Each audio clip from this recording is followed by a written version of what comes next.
Welcome to another edition of Christmas in Quarantine, Christmas Past's impromptu miniseries of indeterminate length. Every day I'll be bringing you a new episode until we're all in the clear regarding coronavirus. First of all, I hope that you're staying safe and healthy and that you're following all of the common sense guidelines and that you're treating this situation with the seriousness it deserves, and that you're taking your advice only from trained medical professionals. Second of all, I'd love to hear from you. You can always drop me a line at christmaspastpodcast@gmail.com or reach out on Facebook, Twitter, and Instagram. And if you haven't joined the private Facebook group, now's as good a time as any. If there's anything you'd like to share with the rest of the Christmas Past family, why not record it into a voice memo on your phone and send it over to me? I'd love to include it in an upcoming episode. Today's installment continues with our little mini-series within a mini-series where I'm bringing you all 5 pieces from Washington Irving's Old Christmas. We've been following the story of a narrator who was invited to his friend's country estate for Christmas. When we last left the narrator, he was going to bed on Christmas Eve, and this story picks up on the next day in a celebration of Christmas morning. Now I'll be back at the end to say goodbye and wrap up, but until then, please enjoy this next installment of Washington Irving's Old Christmas titled Christmas Day. When I awoke the next morning, it seemed as if all of the events of the preceding evening had been a dream, and nothing but the identity of the ancient chamber convinced me of their reality. While I lay musing on my pillow, I heard the sound of little feet pattering outside of the door and a whispering consultation. Presently, a choir of small voices chanted forth an old Christmas carol, the burden of which was, "Rejoice, our Savior was born on Christmas Day in the morning." I rose softly, slipped on my clothes, opened the door suddenly, and beheld one of the most beautiful little fairy groups that a painter could imagine. It consisted of a boy and 2 girls, the eldest not more than 6, and lovely as seraphs. They were going the rounds of the house and singing at every chamber door, but my sudden appearance frightened them into mute bashfulness.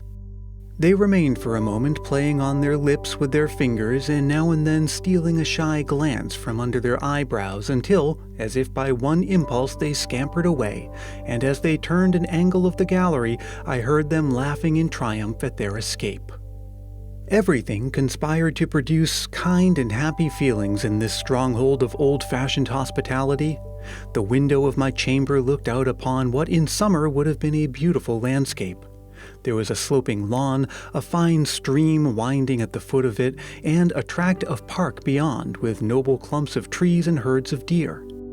At a distance was a neat hamlet with the smoke from the cottage chimneys hanging over it, and a church with its dark spire in strong relief against the clear, cold sky. The house was surrounded with evergreens, according to the English custom, which would have given almost an appearance of summer, but the morning was extremely frosty. The light vapor of the preceding evening had been precipitated by the cold and covered all the trees and every blade of grass with its fine crystallizations. The rays of a bright morning sun had a dazzling effect upon the glittering foliage. A robin, perched upon the top of a mountain ash that hung in its cluster of red berries just before my window, was basking itself in the sunshine and piping a few querulous notes. And a peacock was displaying all the glories of its train, and strutting with the pride and gravity of a Spanish grandee on the terrace walk below. I had scarcely dressed myself when a servant appeared to invite me to family prayers. He showed me the way to a small chapel in the old wing of the house where I found the principal part of the family already assembled in a kind of gallery, furnished with cushions, hassocks, and large prayer books. The servants were seated on benches below. The old gentleman read prayers from a desk in front of the gallery, and Master Simon acted as clerk and made the responses. And I must do him justice to say that he acquitted himself with great gravity and decorum. The service was followed by a Christmas carol which Mr. Bracebridge himself had constructed from a poem of his favorite author Herrick, and it had been adopted to an old church melody by Master Simon. As there were several good voices among the household, the effect was extremely pleasing, but I was particularly gratified by the exaltation of heart and sudden sally of grateful feeling with which the worthy squire delivered one stanza, his eyes glistening and his voice rumbling out of all bounds of time and tune.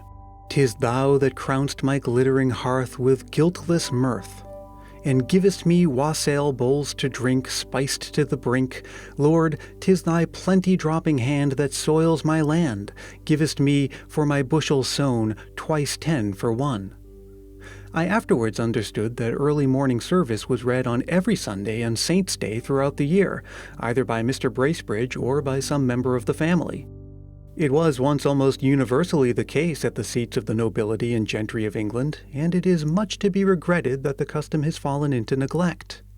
For the dullest observer may be sensible of the order and serenity prevalent in those households where the occasional exercise of a beautiful form of worship in the morning gives, as it were, the keynote to every temper for the day, and attunes every spirit to harmony. Our breakfast consisted of what the squire denominated true old English fare.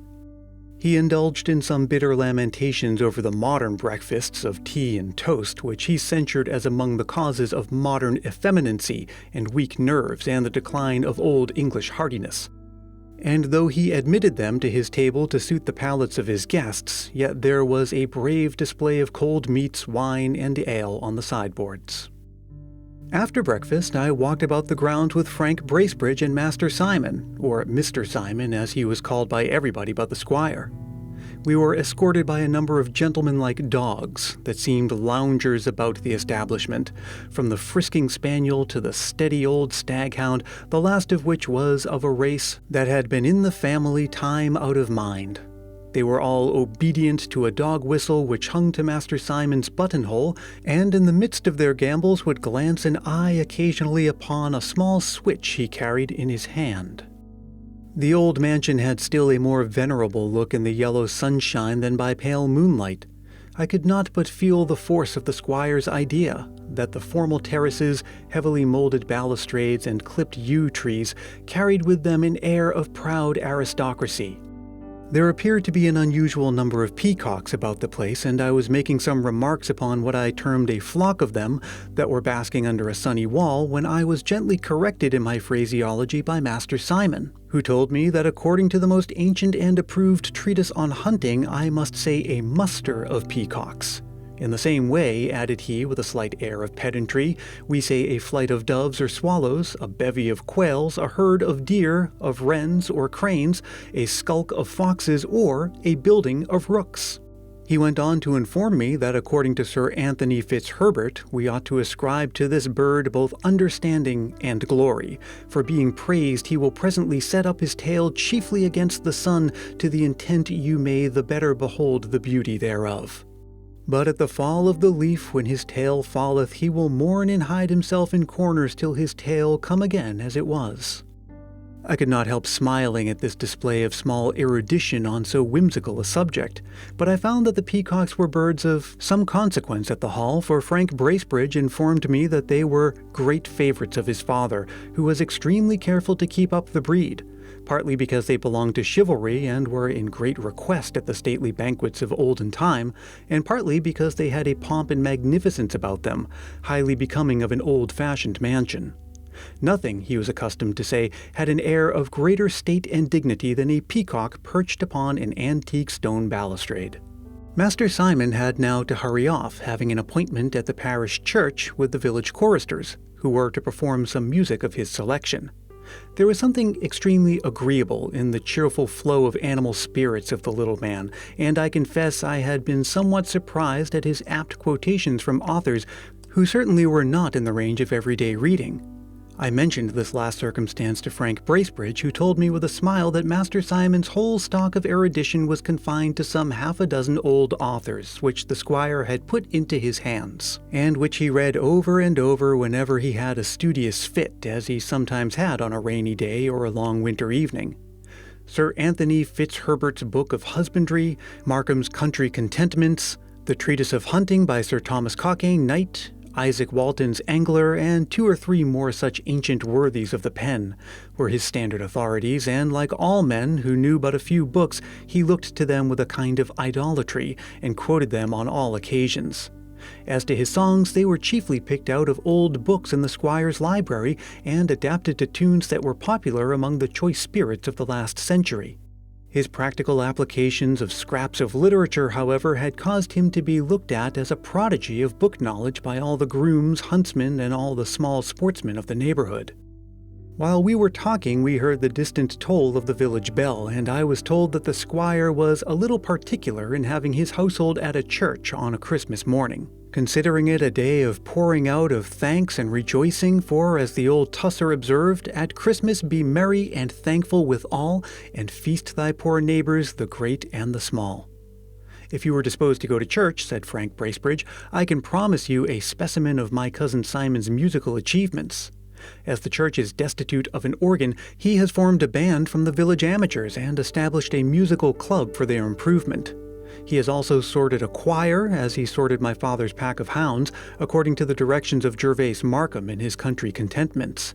For the bass he has sought all the deep solemn mouths, and for the tenor the loud ringing mouths among the country bumpkins. And for sweet mouths he has culled with curious taste among the prettiest lasses in the neighborhood, though these last, he affirms, are the most difficult to keep in tune, your pretty female singer being exceedingly wayward and capricious and very liable to accident. As the morning, though frosty, was remarkably fine and clear, the most of the family walked to the church, which was a very old building of grey stone, and stood near a village, about a half-mile from the park gate. Adjoining it was a low, snug parsonage, which seemed coeval with the church. The front of it was perfectly matted with a yew tree that had been trained against its walls, through the dense foliage of which apertures had been formed to admit light into small antique lattices. As we passed the sheltered nest, the parsonage issued forth and preceded us. I had expected to see a sleek, well-conditioned pastor, such as is often found in a snug living in the vicinity of a rich patron's table, but I was disappointed. The parson was a little, meager, black-looking man with a grizzled wig that was too wide and stood off from each ear, so that his head seemed to have shrunk away within it, like a dried filbert in its shell. He wore a rusty coat with great skirts and pockets that would have held the church Bible and prayer book, and his small legs seemed still smaller from being planted in large shoes decorated with enormous buckles. I was informed by Frank Bracebridge that the parson had been a chum of his father's at Oxford, and had received his living shortly after the latter had come home to his estate. He was a complete black-letter hunter, and would scarcely read a work printed in the Roman character. The editions of Caxton and Wynkin de Ward were his delight, and he was indefatigable in his researches after such old English writers as have fallen into oblivion from their worthlessness. In deference perhaps to the notions of Mr. Bracebridge, he had made diligent investigations into the festive rites and holiday customs of former times, and has been as zealous in the inquiry as if he had been a boon companion. But it was merely with that plodding spirit which men of adust temperament follow up any track of study merely because it is denominated learning, indifferent to its intrinsic nature, whether it be illustration of the wisdom or the ribaldry and obscenity of antiquity. He had pored over these old volumes so intensely that they seemed to have been reflected into his countenance indeed, which, if the face be an index of the mind, might be compared to a title page of black letter. On reaching the church porch, we found the parson rebuking the gray-headed sexton for having used mistletoe among the greens with which the church was decorated. It was, he observed, an unholy plant, profaned by having been used by the Druids in their mystic ceremonies, and though it might be innocently employed in the festive ornamenting of halls and kitchens, yet it has been deemed by the fathers of the church as unhallowed and totally unfit for sacred purposes. So tenacious was he on this point that the poor sexton was obliged to strip down a great part of the humble trophies of his taste before the parson would consent to enter upon the service of the day. The interior of the church was venerable but simple. On the walls there were several mural monuments of the Bracebridges, and just beside the altar was a tomb of ancient workmanship, on which lay the effigy of a warrior in armor, with his legs crossed, a sign of his having been a crusader. I was told that it was one of the family, who had signalized himself in the Holy Land, and the same whose picture hung over the fireplace in the hall. During the service, Master Simon stood up in the pew and repeated the responses very audibly, evincing that kind of ceremonious devotion punctually observed by a gentleman of the old school, and a man of old family connections. I observed, too, that he turned over the leaves of a folio prayer book with something of a flourish, possibly to show off an enormous seal ring that enriched one of his fingers, and which had the look of a family relic. But he was evidently most solicitous about the musical part of the service, keeping his eye fixed intently on the choir and beating time with much gesticulation and emphasis. The orchestra was in a small gallery and presented a most whimsical grouping of heads piled one above the other, among which I particularly noted that one of the village tailor, a pale fellow with a retreating forehead and chin, who played on the clarinet, and seemed to have blown his face to a point. And there was another, a short pursy man stooping and laboring at a bass viol so as to show nothing but the top of a round bald head like the egg of an ostrich. There were 2 or 3 pretty faces among the female singers, to which the keen air of a frosty morning had given a bright rosy tint. But the gentlemen choristers had evidently been chosen, like old Cremona fiddles, more for tone than looks, and as several had to sing from the same book, clusterings of odd physiognomies not unlike those groups of cherubs we sometimes see on country tombstones. The usual services of the choir were managed tolerably well, the vocal parts generally lagging a little behind the instrumental, and some loitering fiddler now and then making up for lost time by traveling over a passage with prodigious celerity, and clearing more bars than the keenest fox hunter, to be in the death. But the great trial was an anthem that had been prepared and arranged by Master Simon, and on which he had founded great expectation. Unluckily, there was a blunder at the very outset. The musicians became flurried, Master Simon was in a fever, everything went on lamely and irregularly until they came to a chorus beginning, "Now let us sing with one accord," which seemed to be a signal for parting company. All became discord and confusion. Each shifted for himself and got to the end as well, or rather soon, as he could, excepting one old chorister in a pair of horn spectacles bestriding and pinching a long sonorous nose, who, happening to stand a little apart and being wrapped up in his own melody, kept on a quavering course, wriggling his head, ogling his book, and winding up by a nasal solo of at least 3 bars' duration.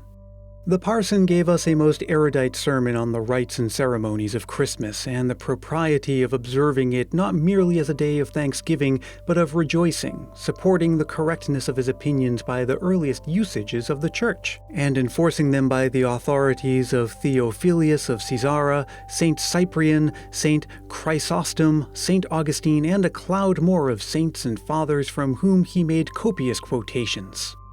I was a little at a loss to perceive the necessity of such a mighty array of forces to maintain a point which no one present seemed inclined to dispute, but I soon found that the good man had a legion of ideal adversaries to contend with. Having in the course of his researches on the subject of Christmas got completely embroiled in the sectarian controversies of the Revolution, when the Puritans made such a fierce assault upon the ceremonies of the Church and poor old Christmas was driven out of the land by proclamation of Parliament. The worthy parson lived but with times past, and knew but a little of the present.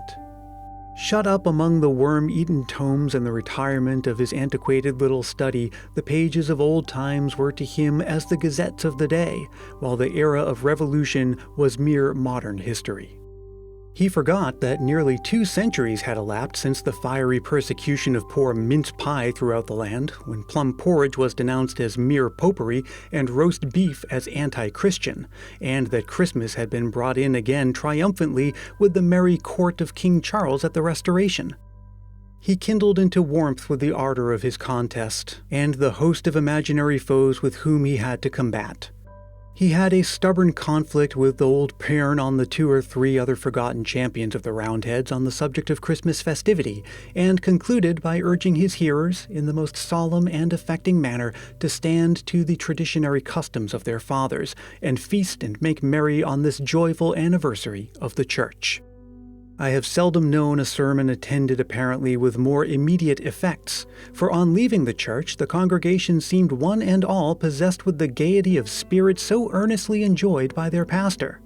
The elder folks gathered in knots in the churchyard, greeting and shaking hands, and the children ran about crying "Ule, ule," and repeating some uncouth rhymes, which the parson, who had joined us, informed us that he had handed down from days of yore. The villagers doffed their hats to the squire as he passed, giving him the good wishes of the season with every appearance of heartfelt sincerity, and were invited by him to the hall to take something to keep out the cold of the weather. And I heard blessings uttered by several of the poor, which convinced me that, in the midst of his enjoyments, the worthy old cavalier had not forgotten the true Christmas virtue of charity. On our way homeward, his heart seemed overflowing with generous and happy feelings. As we passed over a rising ground which commanded something of a prospect, the sounds of rustic merriment now and then reached our ears. The squire paused for a few moments and looked around with the air of inexpressible benignity. The beauty of the day was of itself sufficient to inspire philanthropy. Notwithstanding the frostiness of the morning, the sun in his cloudless journey had acquired sufficient power to melt away the thin covering of snow from every southern declivity, and to bring out the living green which adorns an English landscape even in midwinter. Large tracts of smiling verdure contrasted with the dazzling whiteness of the shaded slopes and hollows. Every sheltered bank on which the broad rays rested yielded its silver rill of cold and limpid water glittering through the dripping grass, and set up slight exhalations to contribute to the thin haze that hung just above the surface of the earth. There was something truly cheering in this triumph of warmth and verdure over the frosty thraldom of winter. It was, as the squire observed, an emblem of Christmas hospitality, breaking through the chills of ceremony and selfishness and thawing every heart into a flow. He pointed with pleasure to the indications of good cheer reeking from the chimneys of the comfortable farmhouses and low-thatched cottages. "I love," said he, "to see this day well kept by rich and poor. It is a great thing to have one day in the year, at least, when you are sure of being welcome wherever you go, and of having, as it were, the world all thrown open to you. And I am almost disposed to join the poor Robin in his malediction of every churlish enemy to the honest festival. Those who at Christmas do repine, and would fain hence dispatch him, may they with old Duke Humphrey dine, or else may Squire catch him." The squire went on to lament the deplorable decay of the games and amusements which were once prevalent at this season among the lower orders, and countenanced by the higher, when the old halls of castles and manor houses were thrown open at daylight, when the tables were covered with brawn and beef and humming ale, when the harp and the carol resounded all day long, and when rich and poor alike welcomed to enter to make their merry. "Our old games and local customs," said he, "had a great effect in making the peasant fond of his home, and the promotion of them by the gentry made him fond of his lord. They made the times merrier and kinder and better, and I can truly say, with one of our old poets, 'I like them well, the curious preciseness and all pretended gravity of those that seek to banish hence these harmless sports, have thrust away much ancient honesty.' The nation," continued he, "is altered. We have almost lost our simple, true-hearted peasantry. They have broken asunder from the higher classes and seem to think their interests are separate. They have become too knowing and begin to read newspapers, listen to alehouse politicians, and talk of reform. I think one mode to keep them in good humor in these hard times would be for the nobility and gentry to pass more time on their estates, mingle more among the country people, and set the merry old English games going again."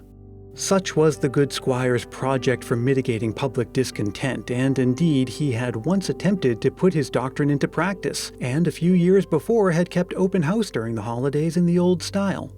The country people, however, did not understand how to play their parts in the scene of hospitality.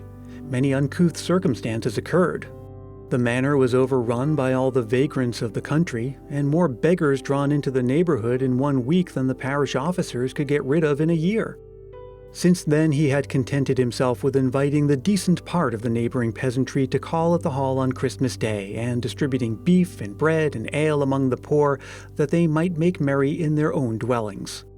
We had not been long home when the sound of music was heard from a distance. A band of country lads without coats, their shirt sleeves fancifully tied with ribands, their hats decorated with greens, and clubs in their hands, were seen advancing up the avenue, followed by a large number of villagers and peasantry. They stopped before the hall door where the music struck up a peculiar air, and the lads performed a curious and intricate dance, advancing, retreating, and striking their clubs together, keeping exact time to the music, while one, whimsically crowned with a fox's skin, the tail of which flaunted down his back, kept capering round the skirts of the dance and rattling a Christmas box with many antic gesticulations. The squire eyed this fanciful exhibition with great interest and delight, and gave me a full account of its origin, which he traced to the times when the Romans held possession of the island, plainly proving that this was a lineal descendant of the sword dance of the ancients. It was now, he said, nearly extinct, but he had accidentally met the traces of it in the neighborhood and had encouraged its revival. Though, to tell the truth, it was too apt to be followed up by rough cudgel play and broken heads in the evening. After the dance was concluded, the whole party was entertained with brawn and beef and stout home brewed. The squire himself mingled among the rustics and was received with awkward demonstrations of deference and regard. It was true I perceived 2 or 3 of the younger peasants as they were raising their tankards to their mouths when the squire's back was turned, making something of a grimace and giving each other the wink, but the moment they caught my eye, they pulled grave faces and were exceedingly demure. With Master Simon, however, they all seemed more at ease. His varied occupations and amusements had made him well known throughout the neighborhood. He was a visitor at every farmhouse and cottage, gossiped with the farmers and their wives, romped with their daughters, and, like the type of vagrant bachelor, the humble bee, told the sweets from all the rosy lips of the country round. The bashfulness of the guest soon gave way before good cheer and affability. There is something genuine and affectionate in the gaiety of the lower orders when it is excited by the bounty and familiarity of those above them. The warm glow of gratitude enters into their mirth, and a kind word or a small pleasantry, frankly uttered by a patron, gladdens the heart of the dependent more than oil and wine. When the squire had retired, the merriment increased, and there was much joking and laughter, particularly between Master Simon and a hale, ruddy-faced, white-headed farmer who appeared to be the wit of the village. For I observed all his companions to wait with open mouths for his retorts and burst into a gratuitous laugh before they could well understand them.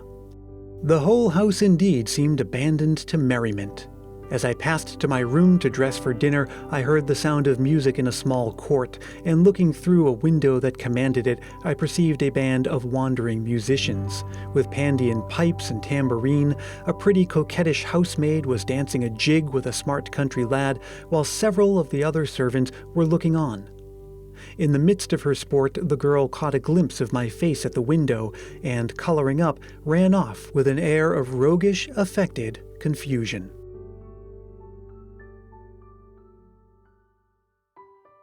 Thanks so much for listening. I hope you enjoyed that. Tomorrow we'll get the final installment, which is all about Christmas dinner, and then we move on to something else. Like I've mentioned, I have a lot more old stories from Christmas past ready to read you, as well as some contemporary ones, as well as some roundtable discussions, playlists of new music, and whatever else I think will add to the Christmas spirit during these uncertain times. Until tomorrow, let me remind you as always that Christmas Past is produced in sunny San Mateo, California by yours truly, Brian Earl. If you're feeling the Christmas spirit, why not help more people discover this show? It's as simple as telling a friend about it or leaving a review on Apple Podcasts. And if you do leave a review, I'll be happy to send you an official Christmas Past sticker, and a handwritten Christmas card is my way of saying thanks. You can message me for details about that. Again, I'm at christmaspastpodcast@gmail.com, or you can reach out on Facebook, Twitter, and Instagram. Until tomorrow, stay safe, be healthy, and may your days be merry and bright.